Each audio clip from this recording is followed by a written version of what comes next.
தற்போது கிடைத்துள்ள அண்மை செய்தி. திட்டக்குடி அருகே ராமநத்தம் பகுதியில் ஆம்னி பேருந்து கவிழ்ந்த விபத்தில் சிக்கி ஒருவர் உயிரிழந்துள்ளார். அண்மை செய்தியாக பார்த்து வருகிறோம். சென்னையிலிருந்து குமரி நோக்கி 54 பயணிகளுடன் சென்ற ஆம்னி பேருந்து தடுப்பு சுவற்றில் மோதி கவிழ்ந்த விபத்திற்குள்ளாகியுள்ளது. விபத்தில் சிக்கி சம்பவ இடத்தில் ஒருவர் உயிரிழந்த நிலையில் 20க்கும் மேற்பட்டோர் படுகாயமடைந்துள்ளதாக தகவலும் வெளியாகியுள்ளது. விபத்து சம்பவம் காரணமாக திருச்சி சென்னை நெடுஞ்சாலையில் போக்குவரத்து பாதிப்பும் ஏற்பட்டிருக்கிறது. அண்மை செய்தியாக பார்த்து வருகிறோம். தொடர்ந்து திட்டக்குடி அருகே ராமநத்தம் பகுதியில் ஆம்னி பேருந்து கவிழ்ந்த விபத்தில் சிக்கி ஒருவர் உயிரிழந்திருக்கக்கூடிய அண்மை செய்தியை பார்த்து வருகிறோம். கூடுதல் விவரங்களோடு இணைகிறார் செய்தியாளர் சக்திவேல். சக்திவேல், வணக்கம். விவரங்கள்.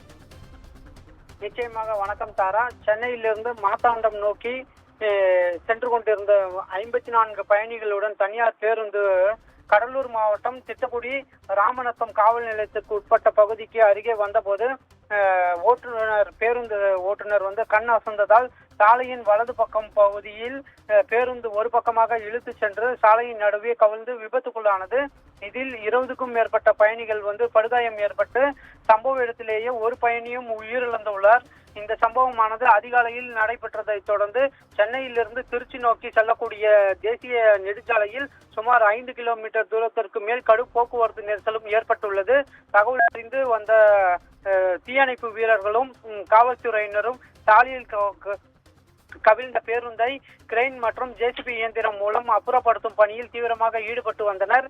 மேலும் சாலையின் நடுவே நின்ற சரக்கு லாரியையும் ஜேசிபி இயந்திரம் மூலம் அப்புறப்படுத்தும் பணியும் நடைபெற்று வந்தது.